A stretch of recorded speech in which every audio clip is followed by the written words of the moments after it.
The Arab Sugar Daddy and the Beautiful Indian Girl. A novel by Dr. A. Ahmed. This is a one-sided love story between a rich old Saudi man and a beautiful, poor Indian girl. It was written in English and translated into Arabic by Dr. A. Ahmed. It is a romantic tale that was narrated in 6 books. Book 1. The Arab Sugar Daddy falls in love with a beautiful Indian girl. Copyright. All rights are reserved. No part of this book may be reproduced, stored in a retrieval system, or transmitted in any form or by any means without the prior written permission of the author except by a reviewer, who may quote brief passages from the review for printing in a public newspaper, general magazine, school journal, or university article. All characters in this novel are fictitious and any resemblance to real people, living or dead, is purely coincidental. Chapter 16. The Miserable Life of the Black Foreign Negro Student. The foreign interpreter of the travel agency who is the so-called fucking black Negro slave, Babakar Hussein Osama, is another miserable employee of the son of the devil Mr. Muhammad Khan. His dire conditions are as bitter as those of Rayhana, Bulbula, and Jamal. He had a really tough time before he came to work for the travel agency. His cousin had sponsored his education in India a little over a year by sending Babakar money every month for him to study at the University of Bombay. The cousin used to work in the rich Gulf country of Kuwait. After the ruthless tyrant, Saddam Hussein's troops invaded that small Arab country, the cousin, like many foreigners, ran for their lives and returned to Sudan. Here we must remember the case of the handsome Christian Bobby, a friend of the beautiful Indian Christy, who in turn fled for his life outside Kuwait and returned to India empty-handed and went to work again in a small hotel in Bombay. But as we know, his sweet teenage friend, Christy, was forced, due to her difficult circumstances, to marry the Arab Sugar Daddy, the lustful old geezer Sheikh Ahmed. And then what happened when she became filthy rich? She divorced him, married her Indian lover Bobby, and when he came to her mansion, she kicked him out with her shoe on his dirty ass. Likewise, Babakar's cousin left behind everything he had earned during his years of employment in Kuwait. After he lost his job and returned to his homeland empty-handed, he was no longer able to send money to his cousin Babakar. He wrote a long letter to him and told him to forget about continuing his education in India and return to Sudan. Babakar had already finished 1 year and had 2 years left before he could graduate and earn a university degree in business administration. He knew it would be a disgrace to his poor family for him to return to Sudan without a university degree. At least with a degree in English medium, he could find a good job in one of the rich Gulf countries and make a good fortune. After his cousin lost his job and returned to Sudan, Babakar found himself at a loss as to what to do. He discussed his problem with his Sudanese friends. Some of his friends advised him to return to Sudan, and some told him to continue his studies, and that he might be able to rely upon whatever little help he could get from other Sudanese students. Babakar followed the latter advice and began to depend on others to feed him and pay for his tuition fees. But then he soon discovered it was not a pleasant experience to depend on the charity of others. He had no place of his own, and he had no control over what he would eat or the ability to wash and wear suitable clothing. He found himself to be a heavy burden to the other students. Sometimes some of the Sudanese students rebuked him for not caring for his own financial needs and always asking for food. It just so happened at that time that Sheikh Firoz bin Ahmed was having a problem with his first Indian wife, the lovely Christy, who had cheated on him and stole his money, kicked him out of his affluent residence and married her boyfriend instead.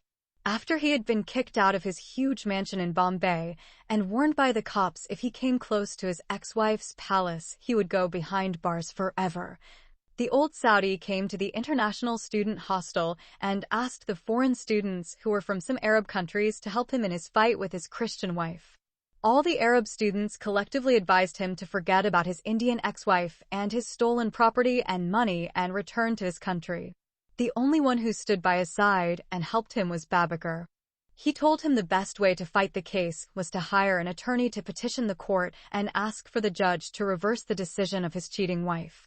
He even went with him to his court hearings and translated the proceedings for him.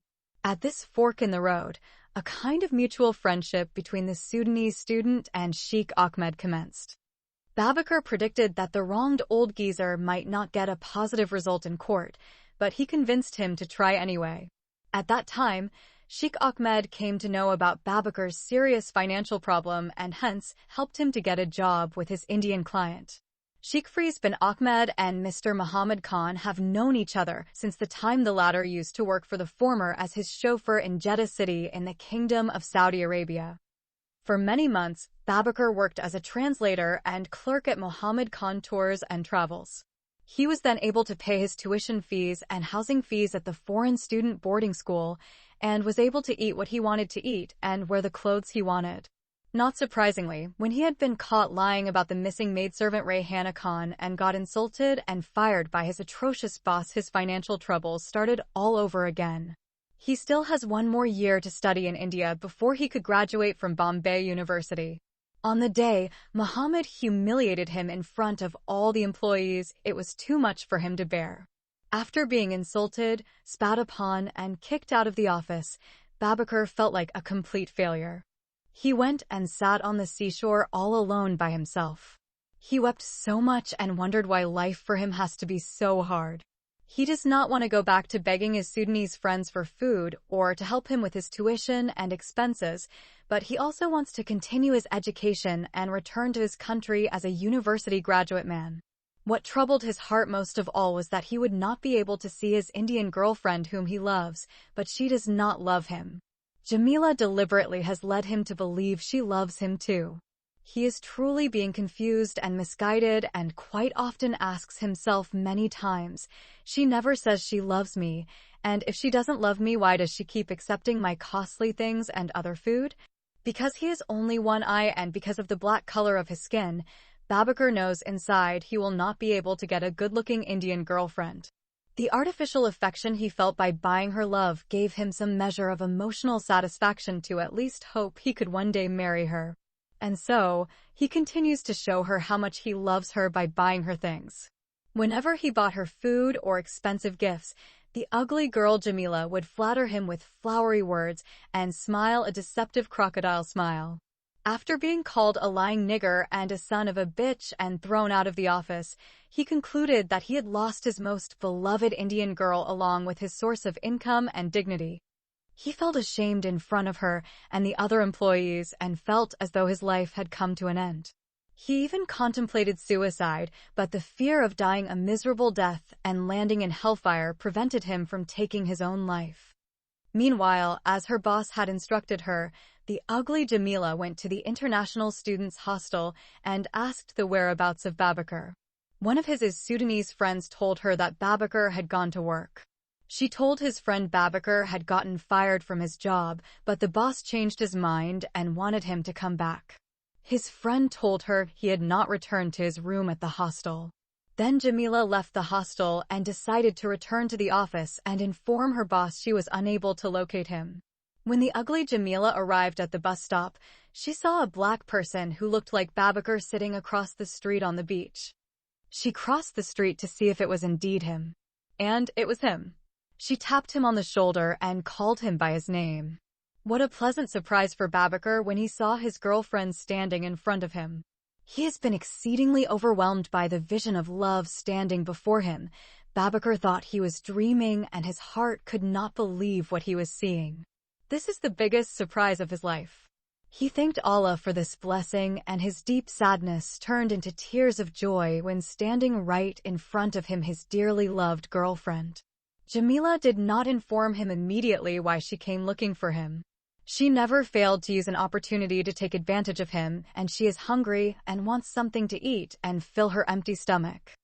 So, the ugly, selfish girl requested Babakar to take her to a local restaurant because she had something extremely important to reveal to him. Babakar became overjoyed and thought his Jamila had at last decided to reveal her love for him. Therefore, he took her to the ferry restaurant and asked her to order whatever food she wanted to eat. Her deceiving heart did not tell him the good news until he had filled her stomach with food, sweet dishes, ice cream, tea, and coffee. Jamila had taken the bus from the office to the international hostel, but she lied to Babakar and told him she had taken a taxi. She said she does not like to travel by bus or local train because male passengers always sexually harass her. Accordingly, to protect his ugly Jamila from being sexually harassed by lustful male passengers, Babakar flagged down a taxi and traveled with his mean girlfriend back to their workplace. Before we find out what has happened to the innocent, beautiful girl Bulbula, we need to explain why the notorious womanizer and the devil incarnate had agreed to employ such an extremely ugly and despicable girl as Jamila. If he could, then he would not have allowed such an ugly girl Jamila to work for him for free. He would not have permitted her to work as a female janitor in his private agency. And also, if he could get rid of her, he would have fired her on the same day he employed her. He had been forced to employ her against his wish because she was the younger sister of his wife. It was his wife who had recommended her sister and forced her husband to hire her. She did that because she wanted to have a female spy in the office watching her notorious womanizer husband. She is the one who informed her sister that her cheating husband is sexually harassing all the girls in the office, and he has employed an extremely beautiful and sexy girl called Bulbula because he is having a secret affair with her. Therefore, the despicable womanizer called the ugly Jamila a pain in his ass. When the so-called lovers, Jamila and Babakar, arrived, the janitor tried to prevent them from entering the office and told them the boss was in an especially important private meeting with one of his Arab clients. Jamila does not believe the watchman and asks him whether Bulbula has gone home or if she is still inside the office. When he informed the ugly Jamila that the lovely Bulbula was still inside the office, it did not take much for her to figure out what was going on inside between Bulbula and her boss. Being the ugliest and most despicable girl in the office, Jamila has silently amassed deep resentment and envy for the new girl because she is the most beautiful. She always looked for whatever might tarnish a person's reputation, and especially the extremely beautiful girl Bulbula.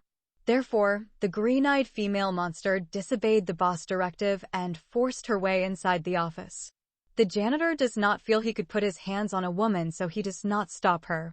He is afraid that the evil and ugly woman will complain to their boss and falsely claim that he tried to sexually harass her or rape her. He has just rubbed his head and hoped he would not get fired for allowing her to walk in. It is not Jamila's intention to catch Bulbula in the act of having sex with the boss. Jamila had no intention of arresting Bulbula while she was having sex with her boss. She expected her evil boss to rape the beautiful girl at his large table inside his closed-door office. If she could eavesdrop and hear the act of adultery in progress, this would make her story more convincing to the other girls who were employees. As soon as she entered the office, she found Bulbula sitting in her chair, crying with her face in her hands. It seemed that the ugly Jamila derived some kind of gratification from knowing that the beautiful new girl was now a sex slave.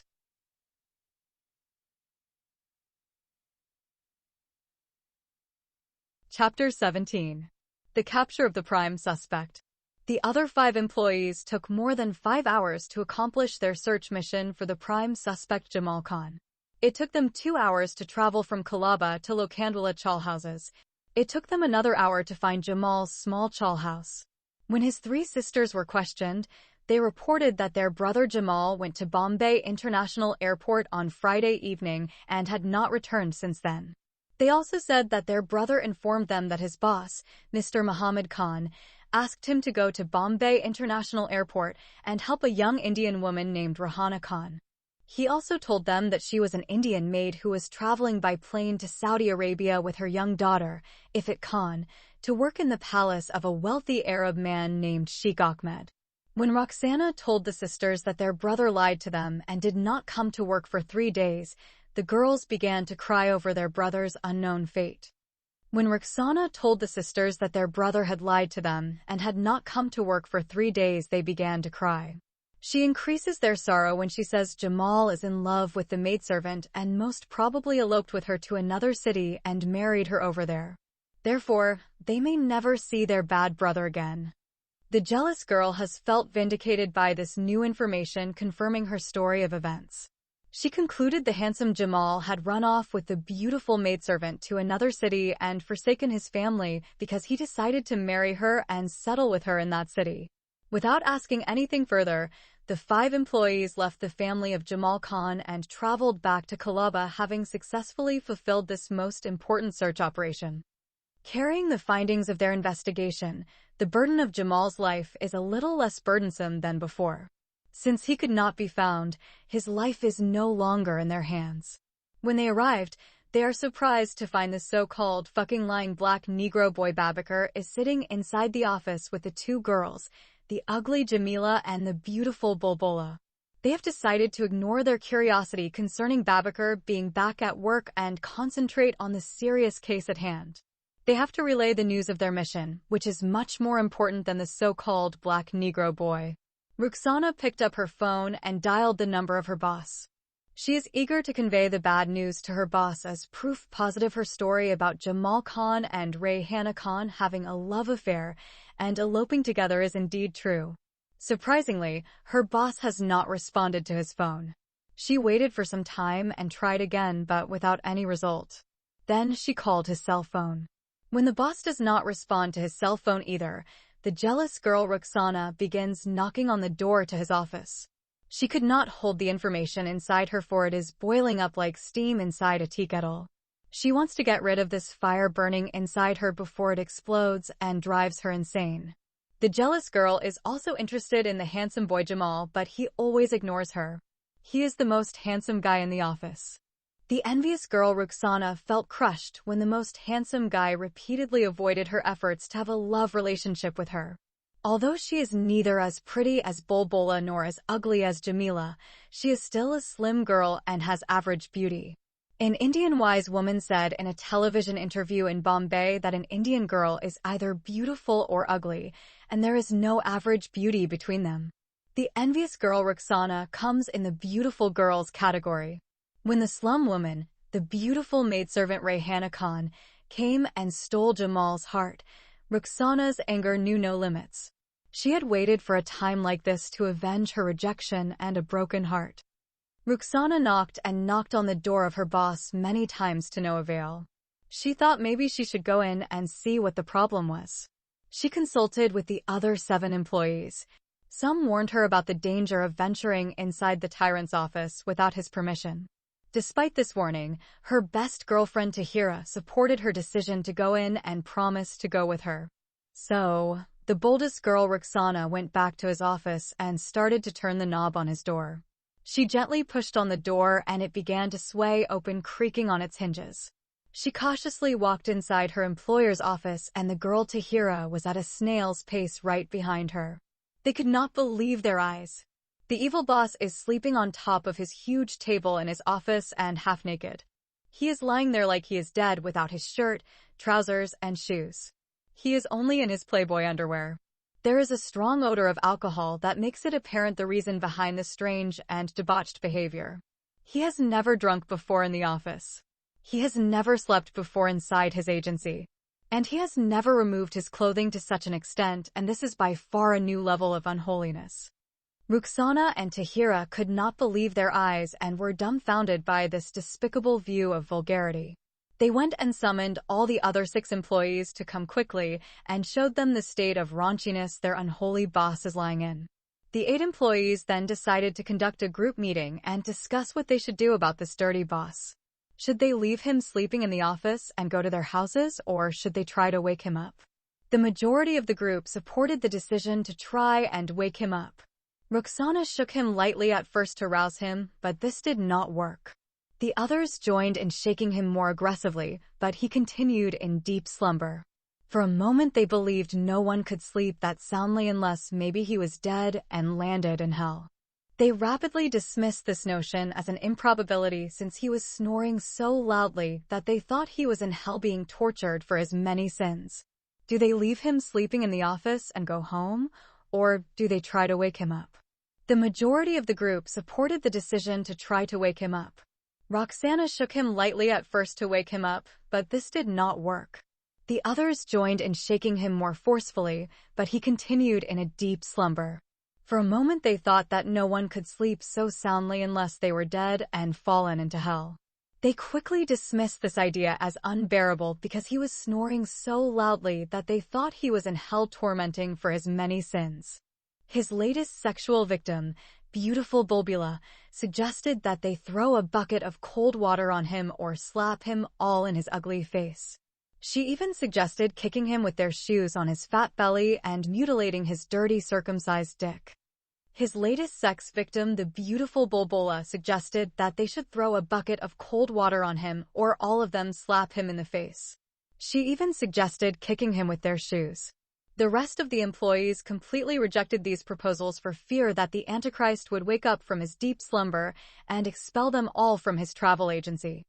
Finally, when there was nothing else left they could do to awaken him, the employees left him to hibernate overnight in his hideousness. It was more than 1 hour after closing hours when they came to a meeting of minds and determined each one of them should leave and go to their separate homes, and maybe in the morning this would have all been a bad dream. In the meantime, the devil incarnate Muhammad Khan slept throughout the night. He did not awaken from his alcoholic-induced coma until his employees came back to work the following day and woke him up. His consumption of good whiskey seemed to have caused him to fall into a comatose state for several hours.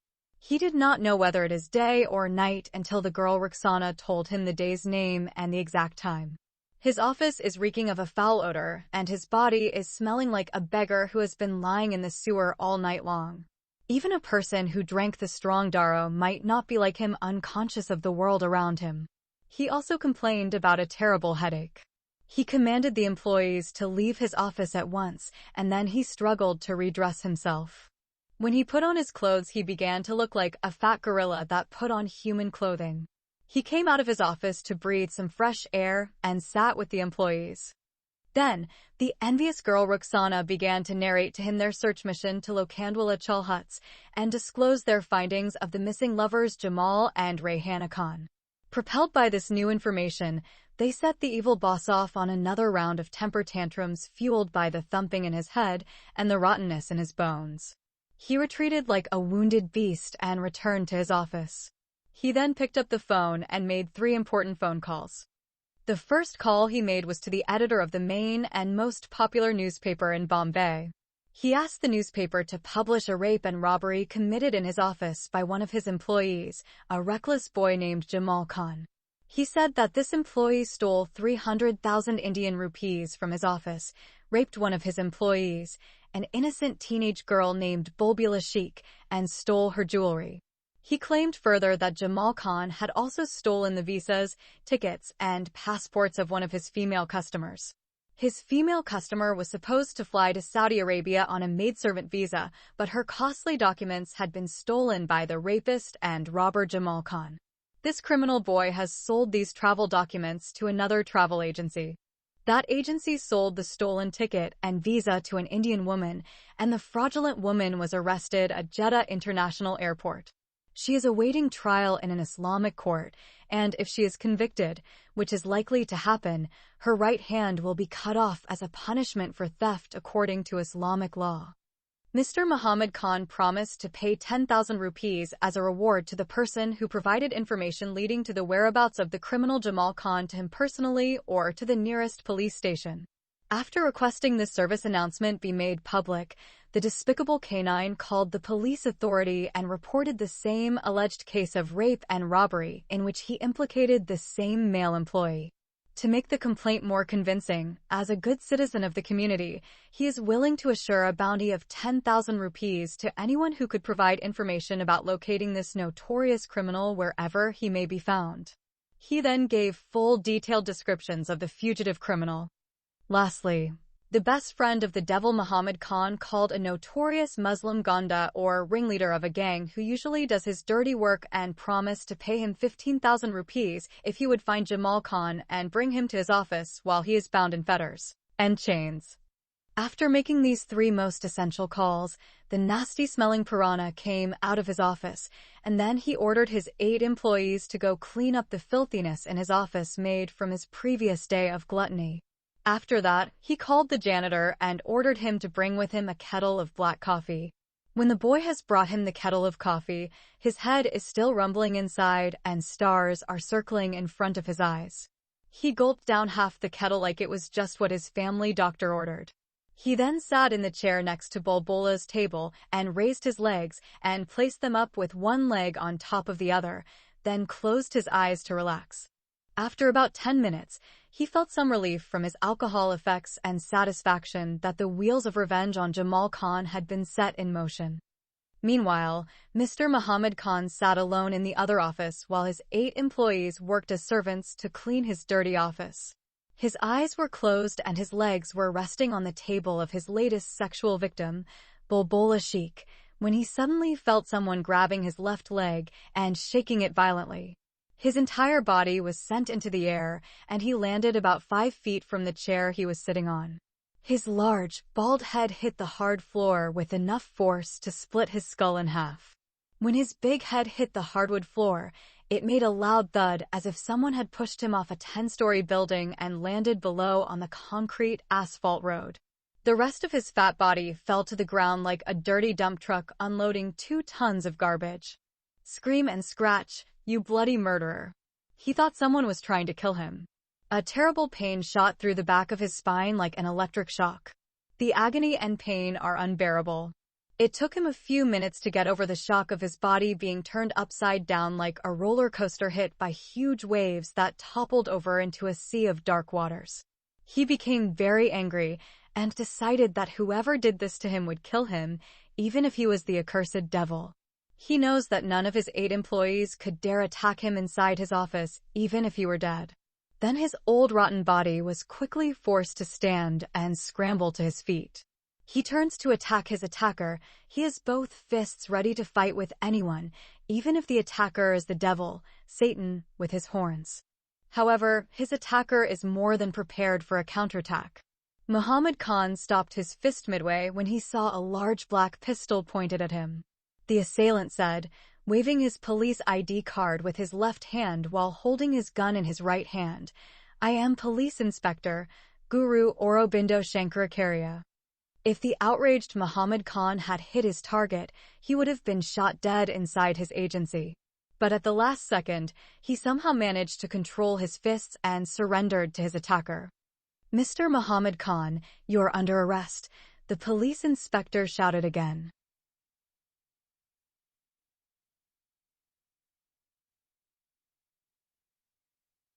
Chapter 18. The Muslim Policewoman of Allah. An African wise man said that the sin of the rich is pride and the sin of the poor is envy. If something good happens to you, even though some people may be your relatives or claim to be good neighbors or best friends, your good fortune will make them very unhappy. If evil befalls you, it will bring them great comfort. This type of bad heart can be found among rich and poor alike.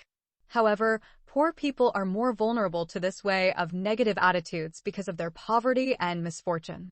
People living like abandoned strays in the slum huts of Bombay, stuffed like eggs into crates or crushed like sardines in cans, certainly suffer from this kind of greed and jealousy. Only a miracle or extraordinary design can free a destitute human being from this miserable life. We saw how the good fortune of the beautiful Rayhana in life brought her out of the grave in which she had lived for a long time with her late husband, turning her into a colorful butterfly and leading her to spend the happiest days of her life in the company of her handsome man, her lover Jamal Khan, on the city streets and sandy beaches of downtown Bombay. The maid, Rahana Khan, returned to the life and activity of her sober days. After she accidentally met a rich Arab sugar daddy, Sheikh Ahmed, and fell in love with the handsome employee Jamal Khan, she became completely immersed in an ocean of ecstasy, happiness, and the joys of femininity.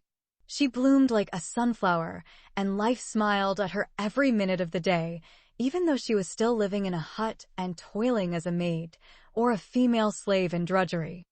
Everyone around her in the slums noticed a sudden change in the way she walked, the way she spoke, and the aura of being around her. Her inner joy made her smile and talk to everyone. She began to love life for the first time in her miserable life. Before that, she was desperate and unhappy dealing with her husband's suicidal death and carrying the heavy burden of 10 mouths to feed on her own. A new life knocked on the door of her poor hut after her trip to Kalaba. After meeting the rich old Saudi man, Al-Shagar Daddy, her life began to change dramatically every second and every minute. Her miserable slum neighbors were noticeably jealous of her. Some poor women tried to know the secrets of her happiness, but they did not go further in their curiosity. If only they could glimpse her world or spy on her every move. This would certainly give them something to talk about, but Rayhana wasn't revealing the secrets of her new and ever-evolving life to them. Also, a Muslim woman like Rayhana could not bear to see her wearing beautiful clothes every day and leaving her poor hut early in the morning and returning late at night. She suspected that her beautiful Muslim neighbor, Rayhana, was having an affair. In her scandalous mind, the Muslim widow is having a shameful love affair with men, and sleeping like a prostitute and not getting married is the greatest sin in the Islamic world. This Muslim neighbor will not allow an immoral Muslim woman like Rayhana to get away with her sin and not suffer the consequences. She felt it was her Islamic duty to seek God's help and find some supporting evidence to condemn her soul to hell and ensure that she would be eternally in hell. Therefore, Rayhana is now a marked woman and the target of evil rumors. Once she fabricates this evil rumor, she will suffer the judgment of the tainted minds of her neighbors and peers. Yes, the moral majority of slum dwellers will see to it that Muslims should behave as Muslims should do according to what is stated in the Holy Quran and the blessed hadiths of Prophet Muhammad, and similarly. Hindu females should follow their sacred teachings in the Holy Bhagavad Gita and the 4 holy books of Vedas. Consequently, the beautiful and happy widow Rayhana Khan was followed for 3 days by the envious Muslim neighbor who appointed herself as a religious policewoman and sacred to God and His Messenger. This faithful Muslim woman followed the Muslim maidservant Rayhana Khan to several of the houses she is working in. While following her, the Muslim woman did not see her stopping on the way to meet or talk to any men. She concluded that Rayhana is having a secret adulterous affair with one of the rich married men living in the houses where she is working from sunrise to sundown. She could not follow her inside any house, of course. Nevertheless, she decided to spread her unsubstantiated suspicions to any woman, whether she is a Muslim or a Hindu, who could find would listen to her.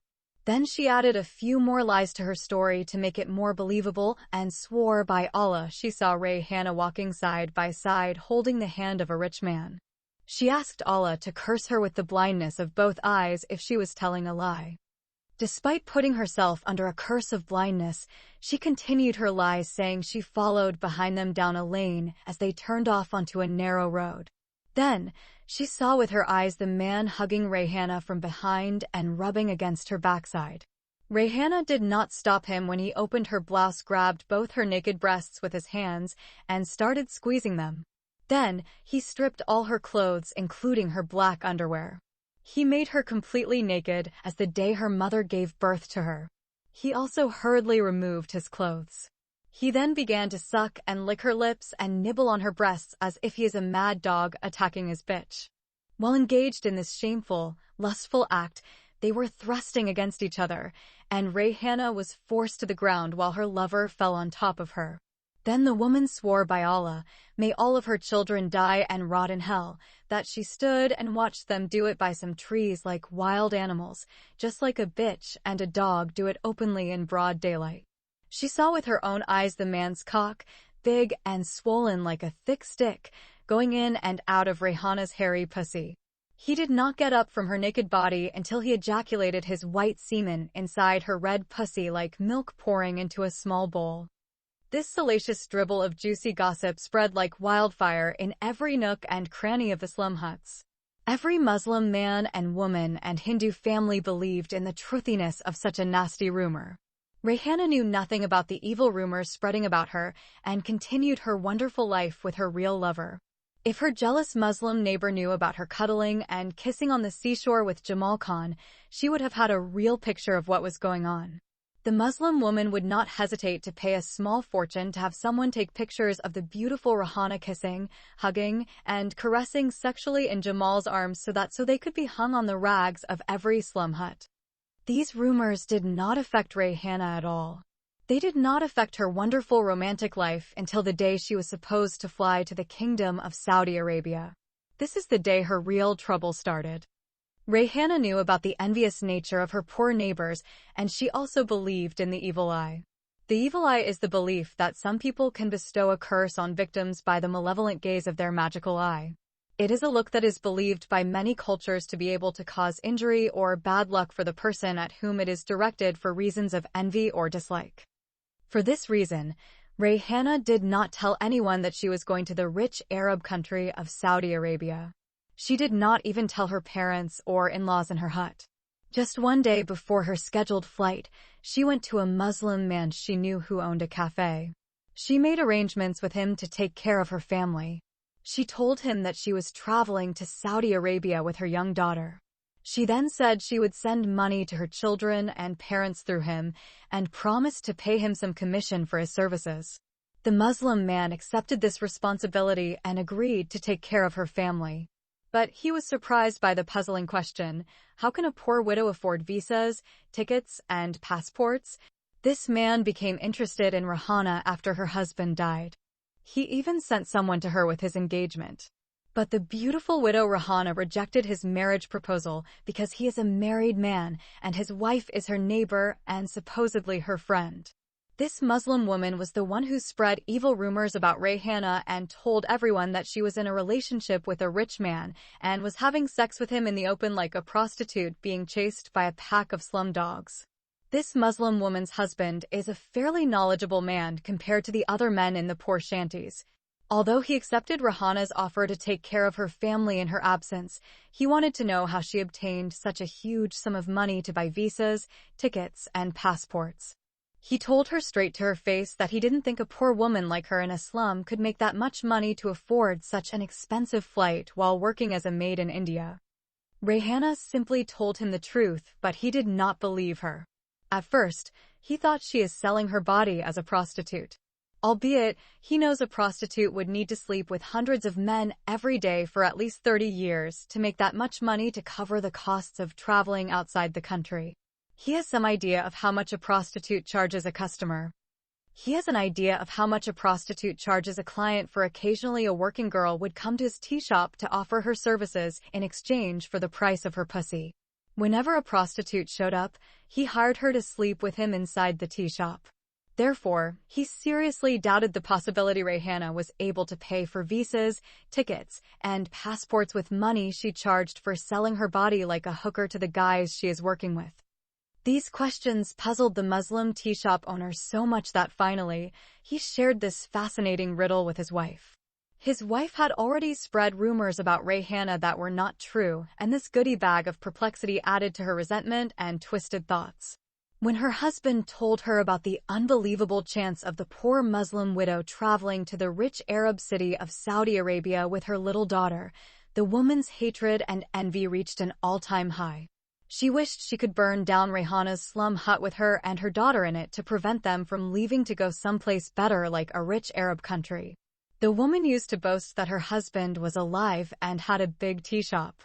She looks down upon Rayhana because she supposedly killed her late Muslim husband and is a maidservant working like a female slave in rich people's houses. In India, if a woman's husband died while she was still living, people around her, especially her in-laws and neighbors, would say, she killed her husband. Hindus go further in their accusations and burn the widowed woman alive along with the corpse of her dead husband. Whether her husband got killed or killed himself or died a natural death, she would be accused as she had killed her husband, and she would be treated as a curse and bad omen. The evil practice of the sati rite is considered a religious obligation. If the widow refused to practice sati by burning her body with the corpse of her dead husband, she would be treated by her late husband's family as a curse. Her head would be shaved, and she would be prevented from wearing shoes and colored clothing. She would be kept in a small room in the basement. A bald and shoeless widow, people will not look upon her to see her face. For them to see her face is a bad omen.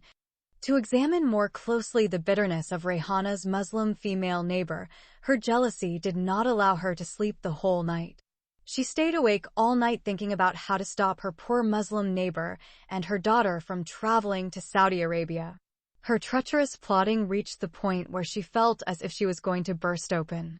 What upset her most was the fact that Rehana Khan would not only travel to any rich Arab country, but she would travel to the holy Islamic lands where the house of God, the holy Kaaba, and the tomb of the holy Prophet Muhammad, may God bless him and grant him peace, are located.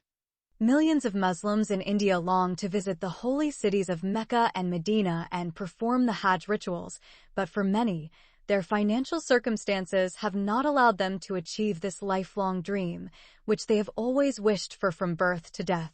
Only the extraordinarily rich Muslims in India could travel to the holy cities and visit the house of Allah and the shrine of the Prophet Muhammad's tomb.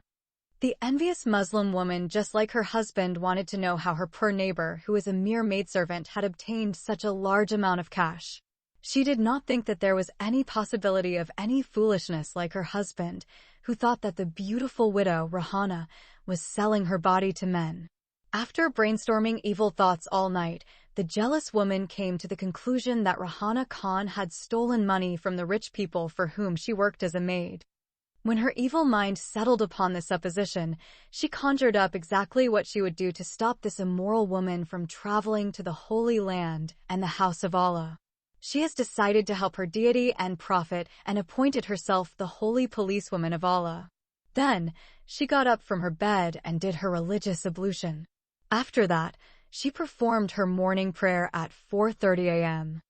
She believed that God would grant her entry into paradise by preventing this thief Muslim mother, Rehana, and her accursed daughter, Ifat, who resembled dog urine and pig feces in the slums, from desecrating the holy land on which the Prophet Muhammad, may God bless him and grant him peace, walked on. So as soon as her husband left their hut at 5 a.m. and went to his tea shop, the evil witch put on her black burqa, concealed her face, and headed to the nearest police station. She told them she wanted to report a crime that had come to her attention. She claimed she is a crime stopper, and hence it is her duty as a good citizen to help stop crime in her neighborhood. She told the police inspector in charge that her Muslim female neighbor had possibly murdered one of the wealthy men she was working for as a maidservant and stolen his money. At first, the police inspector did not take her complaint seriously because she is from the slum huts, and he knew slum women to be backbiters and notorious gossipers, overheard and transmitted gossip in a disgraceful and harmful manner. Howbeit, when she told him that the Muslim widow neighbor was flying that day to Saudi Arabia along with her 7-year-old daughter, he took the matter seriously and decided to investigate it. He concluded that if a slum hut woman had to work 24 hours a day, 7 days a week, she would not be able to afford to buy an airplane ticket to fly her from Bombay City to Pune City. Therefore, the police inspector went to the slum hut of Rehana's family and raided it. At that time, Rehana happened to be not at her hut. That day, she had gone to the travel agency to collect the 2 passports, visas, tickets, a couple of hundred Indian rupees for their taxi to the airport, and some US dollars. The police inspector returned to the station but left 2 policewomen in front of her slum hut.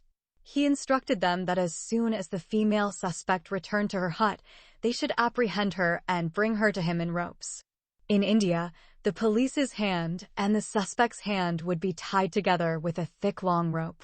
So, unless the suspect would cut his hand with a knife or kill the police officer who had been securely tied up with him, he would not escape. I would prefer to fall into the hands of the ISIS jihadi fighters or Al-Qaeda terrorists than to fall into the hands of the police in India. When a suspect reached the detention area, the police would apply what they call the third-degree interrogation method. Waterboarding or any other kind of harsh interrogation method utilized in the Guantanamo Bay Detention Center is nothing compared to the third-degree torture technique of the Indian police. If the suspect happened to be a young lady, the least that would happen to her is she would be gang-raped by at least 5 police officers.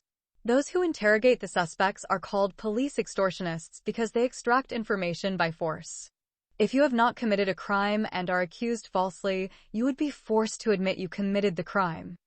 A friend of mine was held as a suspect in a drug case and was beaten, tortured, and forced to confess his involvement even though he was not guilty of a single thing. He was a foreign student studying at Bombay University.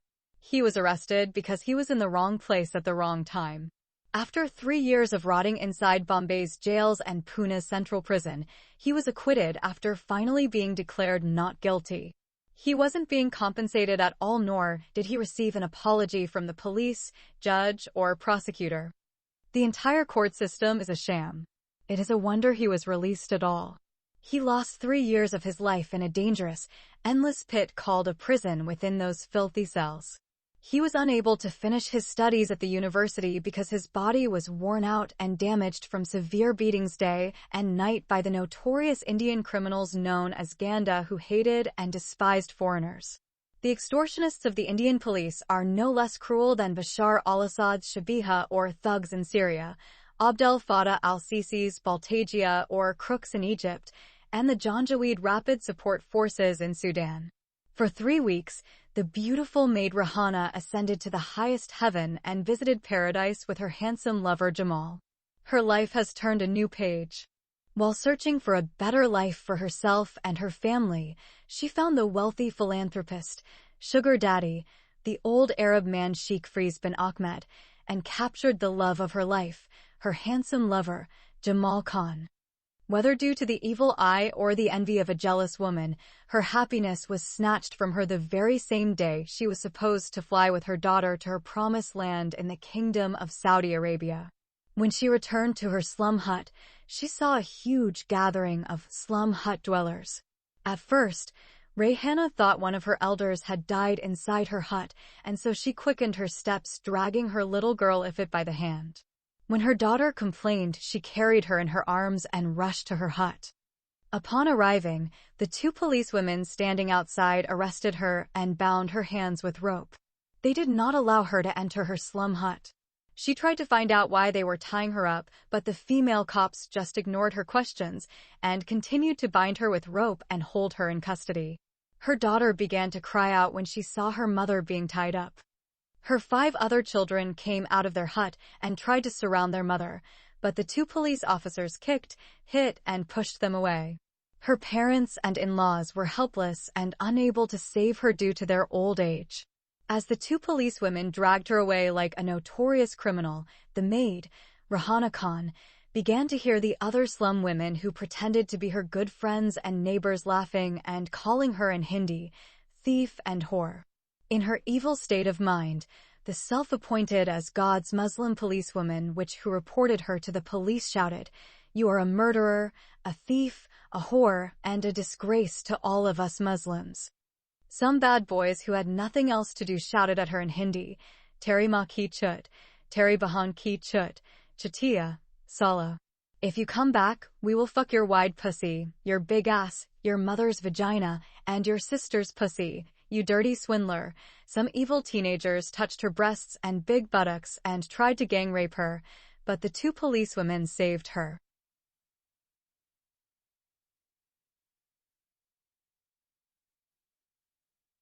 Chapter 19. Falling in the hands of the police of the Hindu gods. On that fateful day, Rayhana Khan had not been arrested alone. Her little daughter Ifit had also been taken into custody. When the mother arrived at the police station, she was beaten until she almost died. Even her little daughter had been slapped and kicked many times. The police confiscated their passports, visas, airline tickets, 200 Indian rupees, and some American dollars that Mr. Muhammad Khan had given them. She had been forced to admit to more than 10 crimes that she had not committed. One of the charges she was falsely forced to confess to was involvement in a prostitution ring and providing sexual services to wealthy Arab nationals in hotels in downtown Bombay. She had also been accused of stealing money from the household of one of the rich families where she was employed. She had also been accused of murdering one of her rich employers. The Indian police did not believe her story that she met by chance in Colaba a rich old sugar daddy from the Kingdom of Saudi Arabia who offered her a job as a maid in his country and promised to cover the costs of her flight with her little daughter. They refused to believe he freely provided her with visas, tickets, and money, and he also paid for the processing of her passport and her daughter's passport without anything in return. What made matters more complicated was that her passport had Cole's home address written on it. Rahana told police that the travel agency that prepared her travel papers entered this address in her application because she did not have an address in her slum shack. The police know that slum dwellers do not have addresses, but they still refuse to accept her explanation of using another address. The address led police to the second suspect. The day Rahana Khan collected her travel papers was the saddest day of Jamal Khan's life. He couldn't hide his tears when his beloved girlfriend collected her travel papers and left the office. He ran to the bathroom and cried like a newborn baby who had lost his mother. The pain accumulated inside him was too much for him to bear. He started missing her even before she returned to pick up her documents. He knew that it would be very difficult for him to be without her for 2 long years. Jamal wanted to go to the international airport but was afraid that his evil boss would see him. When his boss changed his mind and decided to send the Sudanese boy instead, Jamal saw a golden opportunity to see his traveling lover for the last time from afar and wave his final farewell to her. He returned home and rested until 8 o'clock in the evening. Then he got dressed and told his 3 sisters that he was going to Bombay International Airport because his boss asked him to help a traveling client. She is a young Indian woman named Rahana Khan and her young daughter Ifat Khan, and both of them will travel by plane to the Kingdom of Saudi Arabia. Jamal Khan had not gone more than 20 meters from his home before 3 policemen stopped him. It's either a coincidence or a bit of bad luck that the cops asked him about Jamal Khan's house. He did not suspect anything bad coming from their side, and he was honest and told them that he was the one they were looking for. The police immediately grabbed his hands and handcuffed him. When he tried to inquire about the reason for his arrest, one of the policemen repeatedly hit him on the head with a large baton until he fell to the ground. The same policeman forced him to his feet and told him if he asked any more questions, they would beat him unconscious to silence him and drag his body to the morgue for an autopsy at a hospital for poor outcasts. Meanwhile, many poor people, their emaciated children, and rabid, hungry stray dogs gathered around them. They collectively concluded that Jamal Khan either stole money, was involved in drug trafficking activities, killed someone, or raped a young woman and then fled. Therefore, they called him in Hindi the thief, rapist, and murderer. Stunned, the poor Jamal Khan decided to keep quiet as directed and went with the 3 policemen to the city transport vehicle. Jamal knows that Bombay police would not hesitate for a second to kill a suspect for resisting arrest. He then has been ordered to sit down on the solid floor inside the police wagon. He is not allowed to occupy a seat. When the vehicle sped up, his body began to bounce like a rubber ball hitting against the metal seats, with his head and body banging against everything. His hands are securely tied behind him, which makes it impossible for him to protect his face and head. It is in this bruised and battered state that the handsome Jamal has been taken to lockup missing, saying his last goodbye to his beautiful, beloved girlfriend. Tears fell like a waterfall down his face when he visualized his gorgeous, beloved Rayhana Khan walking down the departure hall at the international airport with her cute little daughter, knowing he would not see them until after 730 days, if ever again. In that way, the detainee Jamal Khan did not know the reason for his arrest until he reached the police lockup. It is Police Inspector Guru Aurobindo Shankaracharya who applied the brutal third-degree interrogation method and extracted the same story he had received from the first female suspect, Rayhana Khan, who is a maidservant young woman from the Dharavi slum. Jamal admitted he filled out the applications for Rayhana Khan and her daughter Ifat Khan and gave them his house's address because they do not have an address, living in a slum hut that has no address. Then he told the police how Rayhana got the visas, tickets, and currency. The police inspector refused to believe a single word Jamal said. He could not wrap his mind around the fact that a wealthy Arab business tycoon would spend around 1 million Indian rupees on a slum woman and her daughter because he wanted her to come and work as a maidservant in his mansion in the Kingdom of Saudi Arabia. What made the story of Rayhana so impossible for Police Inspector Guru Aurobindo Shankaracharya to believe is that he is a Hindu who despises Muslims and wants to believe the worst about them. He once told his Hindu friends that he hates Muslims, old and young, males and females, and even their children. He has entered his name in the Guinness World Records when he said he hates with a passion and detests with bitterness the Muslim dogs and their alley cats. He further said he would rather choose to befriend the devil than be a friend with a Muslim man or woman. He told his Hindu friends if you meet a Muslim man and a venomous snake in the forest, you should kill the Muslim man and leave the dangerous snake because the former is more deadly to you than the latter. Hence, he is intensely interested in the case of Rayhana Khan and Jamal Khan because they are both Muslims. He became especially enthusiastic when Jamal dragged another cat into the fray and volunteered the name of another Muslim, his boss, Mr. Muhammad Khan. The police inspector, Guru Shankaracharya, believes that all Indian Muslims are enemies of the Hindus and a threat to the country of India. He even believes that peace-loving, law-abiding Indian Muslims like Jamal Khan and Rayhana Khan are terrorists and enemies of the Hindus.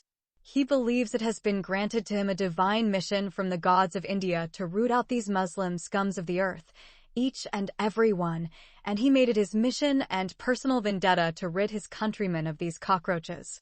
Whenever a Muslim falls into his grasp, he would try to pin a terrorist plot on him or accuse him of being an agent for the Muslim country of Pakistan and employed by the Pakistani ISI, Inter-Services Intelligence. If he could not establish sufficient evidence against a Muslim suspect, he would try to involve him in a drug conspiracy. In India, for someone being falsely charged with murder is preferable to be accused of plotting a terrorist attack or involvement in a drug crime. Hindus believe a murderer would kill one person, but the Muslim terrorist would blow his body into smithereens and kill hundreds of innocent people, and the drug dealer would kill the entire society. Accordingly, when Jamal Khan mentioned his Muslim boss, the police inspector Shankaracharya tried for 3 days to establish a terrorist plot before arresting the new dangerous suspect. His suspicion increased when Jamal gave him the same name as the Saudi businessman mentioned by the first female suspect, Rayhana Khan. The police inspector wrote a detailed report and sent it to the Home Ministry in New Delhi. In his report, he accused a wealthy Saudi sheikh of conspiring with some Muslim Indians to carry out a terrorist attack in Bombay. The Saudi man supplied visas and tickets to a female Muslim suicide bomber to blow up an Air India plane on its way to Saudi Arabia. The Arab man probably is a member of Al-Qaeda of the Arabian Peninsula branch, which operates in the civil war-torn country Yemen. After that, the righteous son of the gods of India, the police inspector Guru Aurobindo Shankaracharya stole the visas, tickets, passports, and money of the so-called female suicide bomber the same day that she was arrested. The following day, he contacted another travel agency owned by a Hindu man and sold them Rayhana's passport, visa, and ticket and her daughter's documents as well. The travel agency removed the photo of Rayhana and replaced it with a photo of an old woman. This woman flew to the Kingdom of Saudi Arabia, arriving on the 4th day of Rayhana's original supposed departure date, claiming to be Sheikh Ahmed's maidservant. While waiting for a response from the Home Minister, the police inspector Shankaracharya put a tail on the new suspect, the notorious womanizer Muhammad Khan, by enlisting some plainclothes police officers to follow him and gather information about his daily activities. Those undercover spies are Hindus too and wish the worst for Muslims. By the way, India is the only country in the world where people of different faiths who hate each other still work together side by side. The spies followed the unsuspecting and clueless Wolf when he left his office to meet his Indian mistress at their rendezvous, the 5-star Oberoi Tower Hotel. From the hotel management, the police inquired about the name of the woman, where she is from, her religious affiliation, and what relationship there is between her and Muhammad Khan. The information about the woman made the terrorist case a bit complicated. The woman is a Hindu named Sangeeta Prakash Deja, a businesswoman from Bangalore City, married with a Hindu husband and 4 children.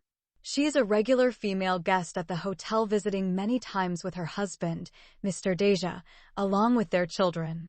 The hotel management also informed the undercover officers that the woman had come alone several times and met with the Muslim man, Muhammad Khan, in her room. The nature of the business being conducted between the Hindu woman and the Muslim man is unknown to them. The undercover officers followed the suspect from the hotel to his house in the Juhu Beach area. Although the officers chased out the area in front of the suspect's home for several hours, they did not gather any additional information about him from his Hindu friends or neighbors, and they had no way of knowing what transpired between him and his wife while he was inside the residence. That night, the wife of Muhammad quarreled with him throughout the night and accused him of having an affair with one of his female employees. She suspected that is the reason he is no longer interested in having sex with her anymore and for a long time. After a few hours, when there was no period of activity and the suspect remained at this location, the undercover Hindu operatives concluded he would not leave again until the next morning. On the following day, the secret agents came early at dawn, watched, and waited until Muhammad emerged from his family residence. They followed him from place to monitor his terrorist activities until he reached his base of operation. They did not come equipped with surveillance cameras or a monitored installation inside the stakeout location. If they had, they would have captured a drunk lush inside his office raping a defenseless and terrified beautiful young woman. Unfortunately, while the wicked, deplorable wild beast was raping and violating his young female employee, Spy 1 and Spy 2 were stupidly unaware of what was happening right under their noses. They kept to their stations standing guard outside, as if they were Muhammad Khan's security force and lookouts while he carried out his undercover brutal rape on the beautiful innocent girl Bulbula.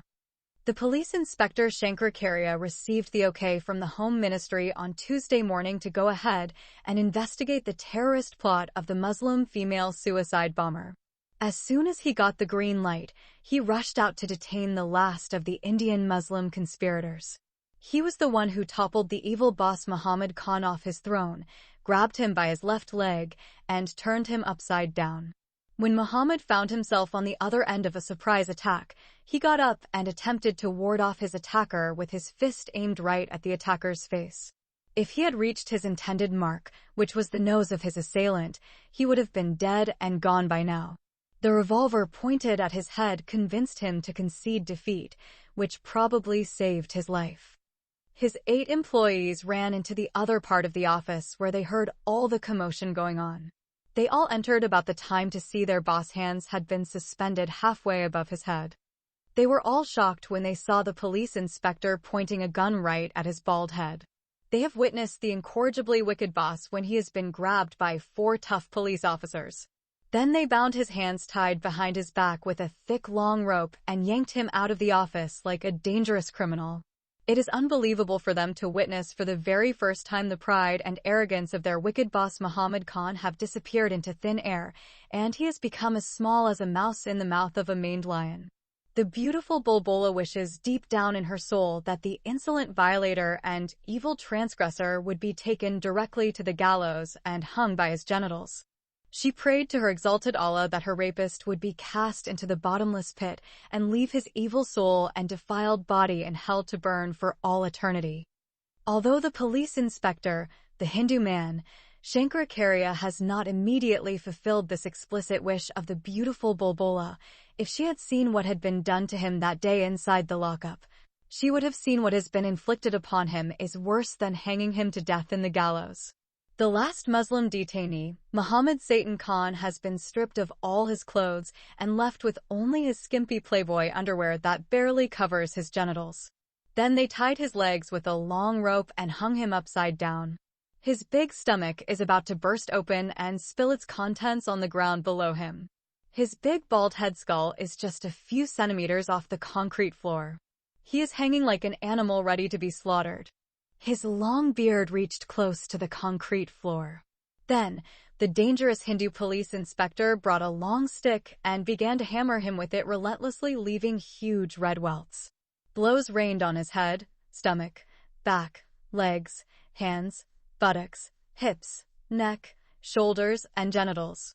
No place on his body has been left untouched by the extractor of information. The police inspector Shankaracharya enjoyed nothing more than beating a Muslim who has been suspected of a terrorist plot. Even Muhammad Khan's private parts have not been spared from the rod. If he has to survive such a thorough beating, rest assured he would never have sex with his wife or rape any other defenseless female employee again. The thug screamed so much from the excruciating pain until he lost his voice all over again, which had been already overworked from screaming at his employees the previous day. When Inspector Shankaracharya felt tired of beating the Muslim terrorist suspect, he threw hot water on his naked body. The brutally raped beautiful girl Bulbula Sheikh wanted to throw a cold bucket of water on his unconscious body, and the Hindu police inspector fulfilled her desire, but he used hot water instead and splashed it on his conscious naked body. He has been nearly out of his mind and flung around like a dirty old rag doll. He is burning and bleeding profusely. The retribution from God is so great that all Muhammad Khan is thinking of is that his little tryst with his lovely female employee, Bulbula Sheikh, is maybe not so good an idea, since it is evident she has reported him to the police for rape, or either the outraged Sheikh Firoz bin Ahmed had telephoned the police inspector and bribed the Bombay Police Authority to arrest him concerning his missing beautiful maidservant Rayhana Khan. He never suspected he had been accused of terrorism. He has not been able to comprehend why he has been arrested from his office or for what reason he is being tortured to death. He got the shock of his life when then the Hindu police inspector began to interrogate him about his involvement in an alleged terrorist plot. The formal charges are committing terrorist threats and treason against the country and nation of India. Now hearing for the first time the actual charges that have been brought against him, the devil incarnate Muhammad Khan has understood his days on earth have become numbered.